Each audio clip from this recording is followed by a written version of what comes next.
শহীদ দিৱসত মুখ্যমন্ত্ৰীৰ অচিনাকিৰ বিৰুদ্ধে বজ্ৰকঠোৰ ঘোষণা আজি সকলো ফালে অচিনাকি মানুহৰ দপদপনি কিন্তু আত্মসমৰ্পণ নকৰো আমি যুঁজিম আৰু জিকিম এবাৰো যদি অচিনাকি মানুহক আমি আমাৰ বৰ ঘৰত সোমাবলৈ দিওঁ আমাৰ জাতিটো লাহে লাহে শেষ হৈ যাব আমাৰ জাতিয়ে আত্মসমৰ্পণ কৰিবলৈ শিকা নাই আৰু আমি আত্মসমৰ্পণ নকৰো আৰু শেষ দিনটোলৈকে আমি যুঁজিম আৰু যুঁজি আমি জিকিম এই বজ্ৰ কঠোৰ সংকল্পই আমাক সদায় প্ৰেৰণা যোগাই যাব হয় মিয়া বাংলাদেশী অবৈধ নাগৰিক আদি শব্দ এৰি মুখ্যমন্ত্ৰীয়ে শহীদ দিৱসৰ দিনা যুদ্ধ ঘোষণা কৰিলে অচিনাকি মানুহৰ বিৰুদ্ধে ক'লে অচিনাকি লোকসকলে আমাৰ জাতিটোক দুৰ্বল কৰি তেজেৰে ৰাঙলি কৰিছিল অসম অচিনাকি মানুহ আমাৰ বৰঘৰত সোমাইছিল অচিনাকি মানুহসমূহে আমাৰ বৰঘৰলৈ সোমাইছিল আমাৰ নামঘৰ সত্ৰ আমাৰ মাটিবোৰ দখল কৰিছিল অচিনাকি লোকেই কাজিৰঙাত সোমাই এটা এটাকৈ গড় নোহোৱা কৰিছিল মহাপুৰুষৰ স্থান বটদ্ৰৱাটো আক্ৰমণ কৰিছিল সিহঁতে কিন্তু এতিয়া আমি খেদিবলৈ লৈছো সিহঁতক য'তে সোমাব বিচাৰিছে আমি খেদি পঠিয়াইছো এই অচিনাকি মানুহবোৰে এদিন কাজিৰঙাৰ মাজলৈ সোমাইছিল কাজিৰঙাৰ গড়বিলাকক এটা এটাকৈ হত্যা কৰি আমাৰ জাতিটোৰ গৌৰৱক মাটিৰ লগত মিহলাই দিয়াৰ ষড়যন্ত্ৰ কৰিছিল অসমীয়া জাতিৰ অৰ্থনৈতিক স্বাধীনতাৰ ওপৰত তেওঁলোকে আক্ৰমণ আৰম্ভ কৰিছিল মহাপুৰুষ শ্ৰীমন্ত শংকৰদেৱৰ জন্মভূমি বটদ্ৰৱাৰ ওপৰতো তেওঁলোকে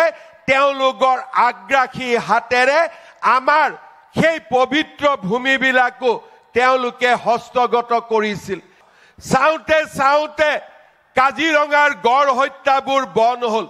চাওঁতে চাওঁতে অসমৰ বন সম্পদসমূহক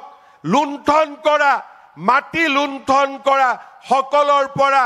আমি মাটিবোৰ কাঢ়ি আনিবলৈ আৰম্ভ কৰিলো চাওঁতে চাওঁতে বটদ্ৰৱাৰ ওচৰে পাজৰে যিসকলে সোমাবলৈ সাহস কৰিছিল তেওঁলোকক আমি উভতাই দিলো আৰু আজি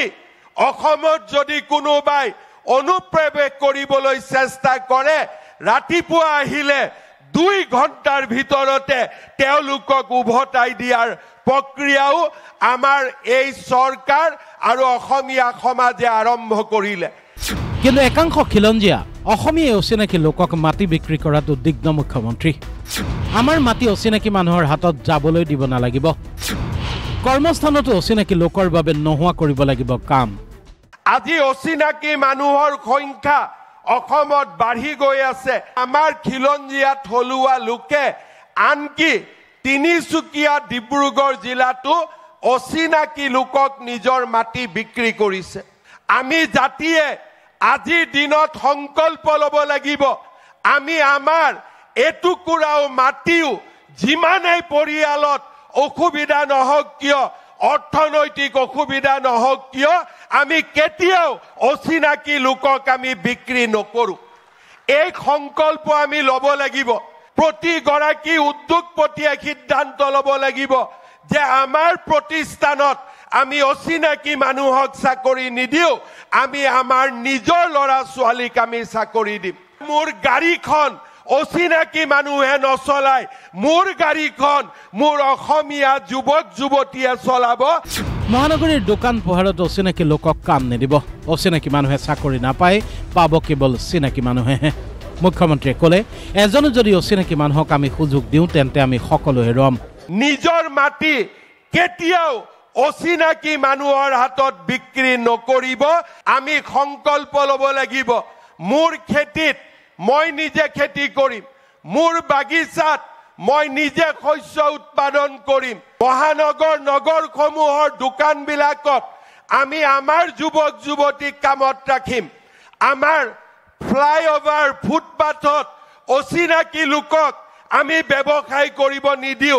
আমাৰ যুৱক যুৱতীয়ে তাত ব্যৱসায় কৰিব তেনে সংকল্প আমি 10 ডিচেম্বৰৰ দিনটোত ল'ব লাগিব অচিনাকি মানুহৰ ওচৰত আত্মসমৰ্পণ নকৰো বুলি দোহাৰি মুখ্যমন্ত্ৰীৰ উদ্বিগ্নতা অচিনাকি মানুহে আজি সামাজিক মাধ্যমত দখল কৰিছে 860 গৰাকী শ্বহীদৰ কেঁচা তেজক মনত পেলাই আমি য'তে যেনেকে পাৰো